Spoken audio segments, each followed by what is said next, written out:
Will Florida State's offense be more efficient in 2024?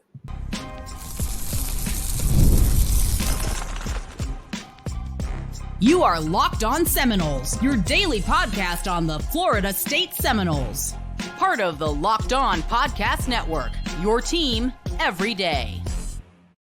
Welcome back into Locked On Seminoles. I am your host, Brian Smith.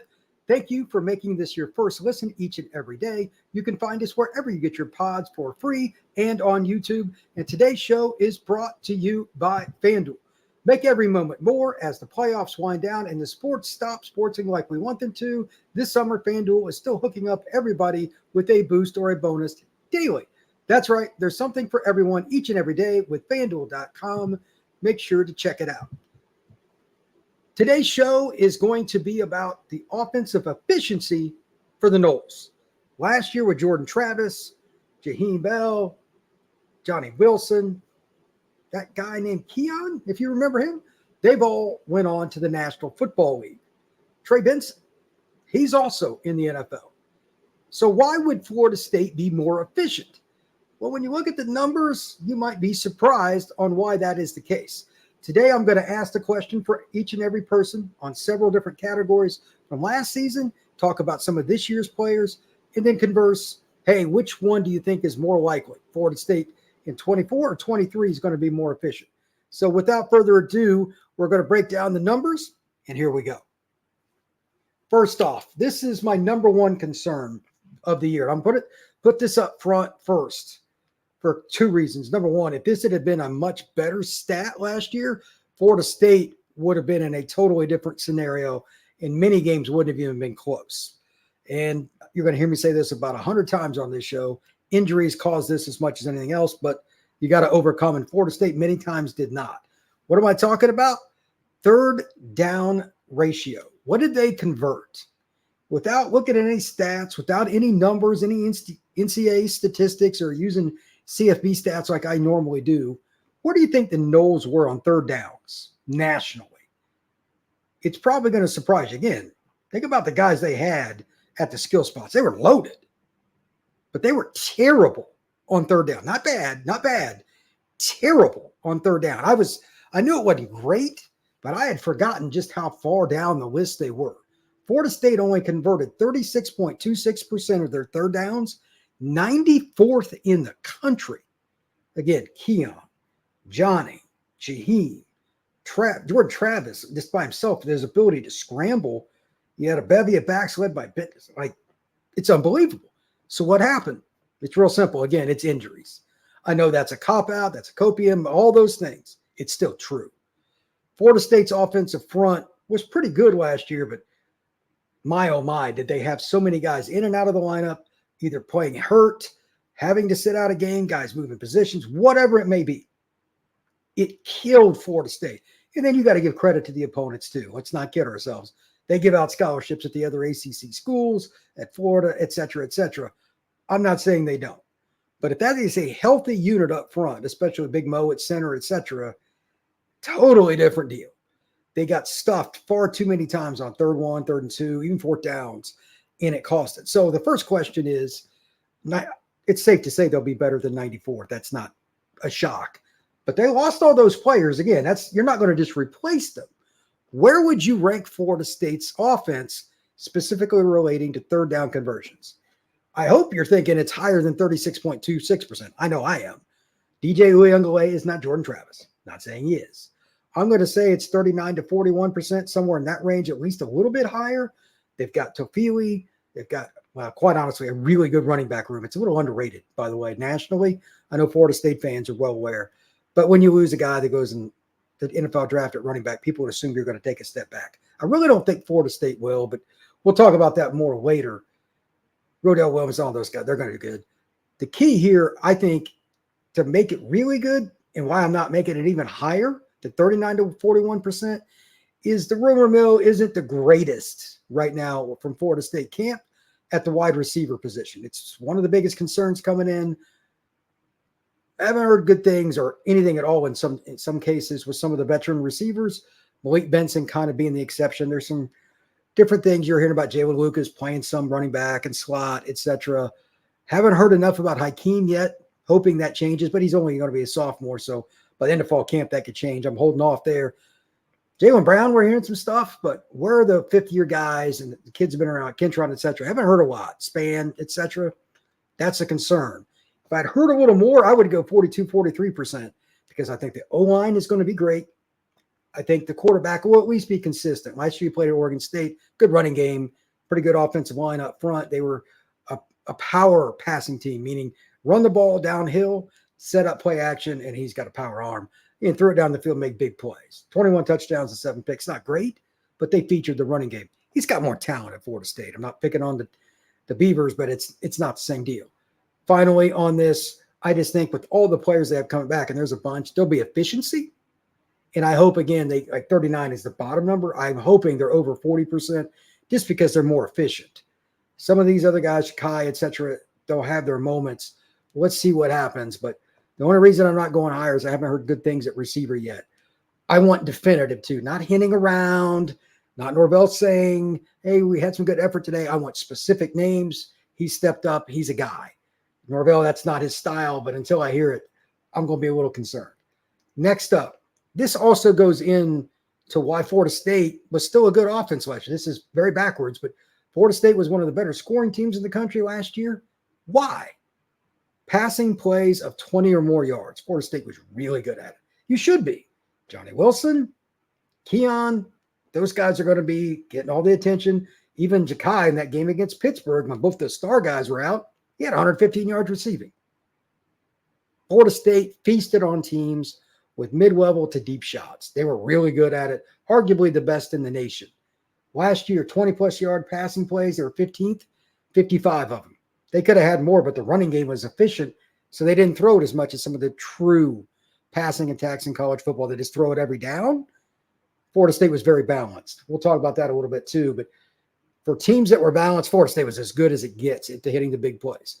I don't think that's going to be as consistent this year. Again, you're not going to replace all the guys they did, so they better be better at running football, A, and B, the intermediate to short passing game needs to be more consistent. Hit a 7-yard slant, and of course, with Florida State's athletes, you can hit some big plays that way too, just off the basic execution of converting the pass and then letting the athlete do what he does after the football is in his hands. Rushing plays of 20 or more yards last year. This was a little, I thought it'd be a little higher, but then I remember like Jordan didn't run quite as much. They were 44th in the nation with 19 of those. I think they'll actually be higher, as odd as that may be, with a non-running quarterback. Why? I think they're just going to run the ball more often. And I don't think Florida State's schedule this year, minus like 3 teams on the slate, is all that difficult in terms of like top-notch defenses. We'll see. Clemson obviously has a good D. Miami and Notre Dame. Those 3 have very like talent on each side of the ball to Florida State. Fine.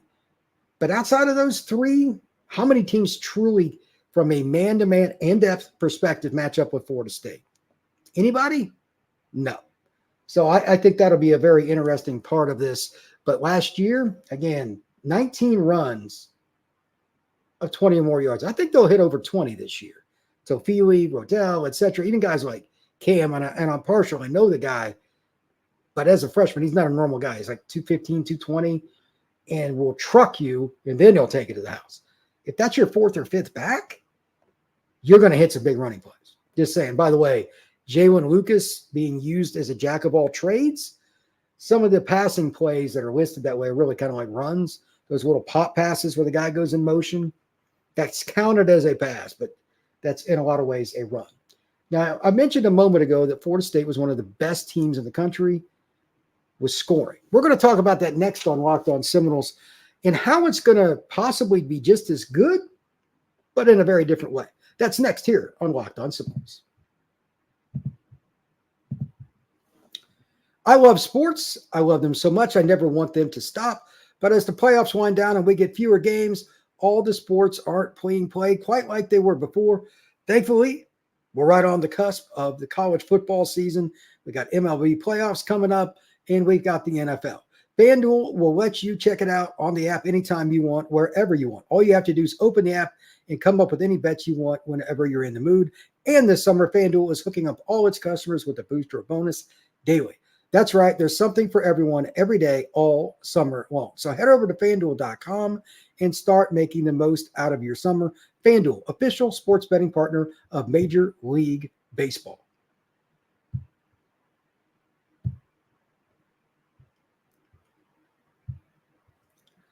Also, thank you for making Locked On Seminoles your first listen each and every day. Truly want to thank you for coming by and checking out the podcast and being a part of this community. It's a lot of fun for me, and I look forward to doing it for a very long time. When you're done with this, make your second listen Spencer McLaughlin and Locked On College Football. He gets you ready for everything that's going on with NIL, what's going on with the injury front in college football, talking about all the different things with the college football conferences, Florida State included, changing. So make sure you check out Locked On College Football here on the Locked On Network. Next up, let's talk about the points per game. Florida State was one of the best at scoring the football last year with a big play offense. This year, again, as we've already noted just a little bit in this podcast, it's going to be different. A lot different. Sure, they're going to throw the ball deep. That's not in question. It's not like DJ doesn't have an arm. He's got one of the strongest arms probably in college football history. Like, that guy has a cannon. But you got to set up the play action. The offense that he just came from at Oregon State, they can do that here, and they probably will do it very successfully. The key, though, again, intermediate and short passes, because they don't have the same receiving corps. You had a 6'6" guy and a 6'3" guy who could both get up, taking the ball away from DBs in many scenarios. You're not going to have those two this year. So it's a little different. Malik is 6 foot, 6'1". Jaylen Brown, same kind of deal, but both can fly. You're also going to have Ja'Kai, one of the most shifty, elusive guys. Somebody like Duspan, Kentron, somebody else is going to be that next guy up. Maybe it's Hakeem, whatever. A lot of guys that can all run. So they're going to hit some speed plays for sure, but they're not as efficient yet. And again, this is a quarterback that's coming in. Jordan Travis was at Florida State a long time. Everybody had a nuance with him. They knew him. It made it a little easier for guys. And then Keon was the kind of the cherry on top when he transferred in. He just one of those rare guys that fit in immediately. You don't see that every day. We don't necessarily have that with Malik Benson, although he is considered the leading candidate to be the top receiver this year. So 34.6 points per game last year. Over under, again, you got to take into consideration the schedule for Florida State this season. I think there's a good chance they're at least close, and I'd almost say 50-50 in surpassing. Two reasons I say it. Again, it goes back to the same thing. I'm going to say this over and over again. Injuries. There is no way on God's green earth Florida State is going to have consecutive seasons with as many injuries as they did in 2023 along the offensive front. It's just not realistic. Like, it was insane. Too much chemistry was being messed up from game to game, and even teams that were just mediocre to even subpar would have a couple of plays a game. You're like, what was that? Where they just get walloped in the backfield. It just looked terrible, like a 7th grade game. Injuries, guys being out of position, guys not moving as fast, guys just not having as power, whatever it was, too many of those plays. So last year, again, 34.6, that was 18th in the nation. That's really good. Don't get me wrong. I think they could actually surpass it because they're going to hit some big plays. The defense is going to be really good, put them in advantageous situations. The special teams unit for Florida State is elite. They were a top 10 team nationally last year overall with special teams. I think that will play into the situation again. We got arguably as good a special teams unit in the major Power 4 as there is. Never hurts to have better field position. And then finally, again, a lot of these guys know each, especially up front offensive line. I'll talk more specifically next about red zone, but they're going to be better there. Do not be surprised if Florida State actually surpasses points per game this year. But all the things I said have to work together. And again, the injuries just have to be better, right? Like, how could it not be? Something else to think about. If you want to comment and you want to talk about why it wouldn't, that's cool. Everybody's entitled to their opinion, but I will be surprised if Florida State is not at least close to it, 32, 33 points per game, if not above the 34.6 they had last year. Next, it is the red zone rate. This is something that I track closely with any team. When I get in a discussion with somebody, when I'm invited on another podcast, not only do you score in the red zone, that's the biggest garbage stat in the world. I used to watch a lot more NFL than I do now. Oh, their red zone rate's this. Is it? Because that just means scoring. What is your red zone touchdown rate? Not scoring, touchdown rate. That's the important part of it. And it's interesting for Florida State. Think about, again, all the players they had, many of which were beat up even at receiver. Like Keon probably wasn't the same after game 2 or 3, but he was still good. Florida State scored 33 times, touchdowns, mind you, out of 55 in the red zone, 60%. That's just not good enough. That was 73rd in the nation. Surprising, right? Injuries up front. Same thing over and again. They stunk at running the ball when they absolutely wanted to against quality defenses, and sometimes not even against really that great. Too many guys not playing together, that'll cause it. It happens to every team at least once a decade, and last year was Florida State's year. Can't have it up front. I will be shocked if that percentage is not higher. DJ's also a horse. 3rd and goal from the 1, he's an option to run the option, run RPO, take off, quarterback draw, quarterback sneak. He might be the leading rusher in terms of touchdowns this year, and he's not going to run it very often. Inside the 5-yard line, not many people want to run into DJ. He's 250-ish. Good luck with that. He's a big human being. So that's a factor. They're still loaded at running back. Rodell's a really good power runner. So Feely can score by making guys miss or going through them. I think this will be a completely different red zone offense for the Noles when they run the ball. Now, passing, you're not going to convince me they're going to throw it as well. No way. But I think they'll be so much more efficient on the ground, it may not matter. Remember, in the red zone, one of the reasons it's hard to score, the secondary can't really go anywhere but up. You're not going to go backwards very much. Once you especially get about the 10, 12-yard line, those DBs are close to putting their foot on the goal line anyway before the play starts. So you're going to have more difficulty throwing the ball. The Noles might be efficient in some way, shape, or form, certainly throwing to Lucas, throwing to Jack West or some of the tight ends, whatever it may be. But I think the running game is going to carry the water for Florida State's rushing attack in the red zone in a way that we just didn't see last year, and probably for the offense overall. I hope that the passing game is a little better than I expect in the red zone. I'm curious what everybody thinks. Besides the obvious, okay, you're going to throw it to Malik Benson. Who do you think Florida State will throw it to in the red zone? Because that's a really big deal. If you don't hit that, it's a problem. Something to think about. Next up, this is something that surprised me, and I put this on myself. I didn't think it was near this high. What was Florida State's rate, or the ranking, if you will, for sacks allowed? Part of this is on Jordan because he held the ball a little too long sometimes last year. What was the situation there? Well, they gave up 25. That was 59th in the nation. Part of that's injury. Part of it's on Jordan. Him waiting on, they threw the ball deep a lot. It takes a little longer to develop. There's zero chance with how this offense is probably going to operate. You're going to see that. Again, injuries up front. There's no way they're going to be as injured. So they're going to have all these fifth-year guys like Darius, who's got a chance to be all ACC, if not more. You got Mo back at center. You got Byers back at tackle, etc. They could play some of the backups, whatever you want to do. They're going to be good. I think that number could be below 20. And DJ's not going to make a ton of guys miss per se. He'll get the ball out a little quicker. I don't think they'll run as many deep routes. It'll be better. Now, it's not out of the realm they could take more sacks, but I just don't think with a fifth-year senior who knows his limitation is, he's not Jordan Travis for one, but he knows he's not the most nimble guy. That's probably going to be a scenario where he's going to find a way to get rid of the football, throw it away if need be, and that's okay. Throw it away, live to play another down. It's an old saying. You'll hear even seventh grade coaches talk about. Florida State does too. DJ will find a way to be efficient with that, and that's cool. Punt the football if you have to. Do not take sacks. Do not risk sack, strip fumbles, stuff like that. I think Florida State will be in good shape. Finally, a similar stat, and this one's even worse, kind of goes back to the run game. Tackles for loss allowed. The Noles were 72nd in the country last year. No freaking way will the Noles be that low this season. No way.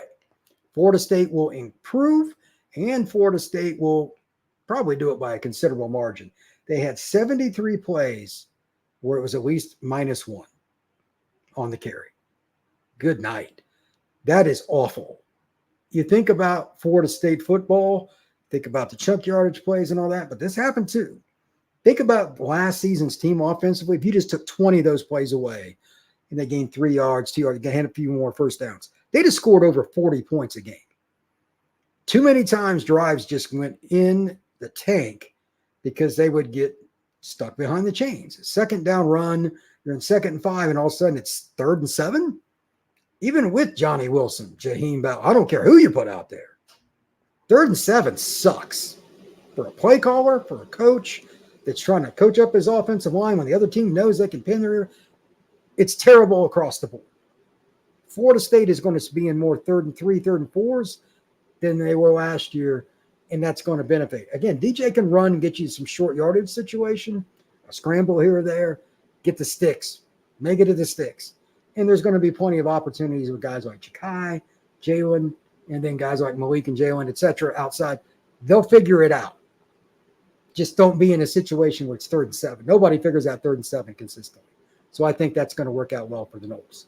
To finish up the show, I'm kind of curious what you think about the following. All this together leads to this question.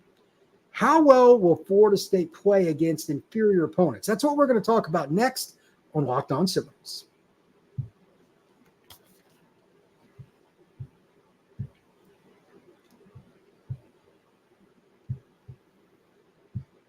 All right. Have you used Gametime before? The app that allows you to get special last-minute deals, zone pricing, all-inclusive pricing, and the opportunity to get something done right from your phone in a matter of a few seconds. I've used Gametime, and I'm not the most patient of guys. It's easy. You download it, you tap it, you go in, type in what you're looking for. Major League Baseball, like the Braves. Maybe you're looking to get to a Marlins game. Maybe it's the Rays. Maybe it's a Florida State game. Whatever it is, in a few clicks, you can find out. My favorite part, besides the all-in pricing where you don't get the upfront price and it's changed at the end, you don't get that with Gametime. You have the opportunity to see from a panoramic view where your seat is to the venue, whether it's the stage, whether it's the baseball mound, whether it's midfield at a football stadium. Gametime allows you to do that right from your phone. That's convenient. So take the guesswork out of buying tickets with Gametime. MLB, college football, anything you want, Gametime is a great way to go. Download the Gametime app, create an account, and use code LOCKEDONCollege for $20 off your first purchase. Terms apply. Again, create an account and redeem code LOCKEDONCOLLEGE for $20 off. Download Gametime today. Last minute tickets, lowest price guaranteed. Once again, thank you for making Locked On Seminoles your first listen each and every day. Make sure you check it out every chance you get. Truly enjoy growing this community. And again, when you get done, check out my guy, Spencer McLaughlin with Locked On College Football. He's a great guy, and he does a great job with that show as well. To wrap up, again, will Florida State, with their offense especially, what we were talking about here today, will they dominate inferior opponents? Sometimes Florida State, historically, even not just in the Norvell area, has allowed teams to kind of hang around, get into the game to the point where you're up 21-7 going into the third quarter. It looks like you're going to pull away, and then they have a poor play, a block punt, maybe a busted coverage, and all of a sudden it's a one-score game in the second half. I think this team's maturity will give it a chance not to do that. Not saying there won't be at least one game. That's foolish to think. But I think you will see less opportunities for that to happen this year. Let me give you an example. Last year, Syracuse, for whatever reason, they had their Florida State's number. They ran the ball well, really well against Florida State. They were not into the game. Didn't matter what Norvell or anybody in the defensive staff said. Florida State didn't tackle well. They had run gap fits that were atrocious. Just here and there, just some big chunk yardage plays that killed them. It's part of football. They still won. They still overcame, but it was frustrating to watch, and I'm guessing that the film review was not very friendly for many of the players that associated themselves with that performance. I think that'll go down a little bit, and I want to use a few games to discuss it. If you want to comment on YouTube on this, have at it, but here are the games like you just can't lose, and they shouldn't be close by at least at the latest, like the 12, 13-minute mark of the fourth quarter. It should be minimum two-score game with Florida State having the ball. Memphis, Cal, Duke, and North Carolina. If it wasn't on the road, I would say SMU too, but I think they're going to push them around And I know Preston Stone is good, and that's the game I got circled. Florida State better not take them lightly. Preston Stone can throw, and they got some guys, but defensively, they don't have the horses to match up with FSU up front. If there's a game where Florida State's going to match somebody, it needs to be the SMU game. That will be their first ACC home game for SMU. They will be jacked up, nothing to lose, playing with house money. You better come in mentally prepared and not take them lightly. Those are the kind of games that drive me nuts, and coaches, by the way, too, because you give the other team just a little bit of hope. Then it grows. Then it starts spinning downhill. If they can even be up 10 points at half, if they're up 17-7, and they come out in the third quarter with a 12-play, 75-yard drive and punch it, that game's over. Enforce your will. We talked about the offensive line today. Healthier. I mean, again, there's no way it's not going to be. A lot of seniors, a couple guys going to play in the NFL. That bevy of running backs and a power passer like a DJ Uiagalelei, I don't care if you throw it in the end zone or run it. Does not matter. That needs to be a game that you show the rest of the country that we can add on points when we want, the way that we want. Not one or the other, both. Florida State has the physical tools to do it. Now you got to go out and prove it and make it happen. Once again, thank you for making Locked On Seminoles your first listen. Please hit that like button and that notification bell. Subscribe, rate, and review. I appreciate you all coming out. I will see you again. Going to talk a little defense this weekend on some extra bonus episodes because we're close to season, man. There's all kinds of stuff to check out. So come back and see us soon here on Locked On Seminoles.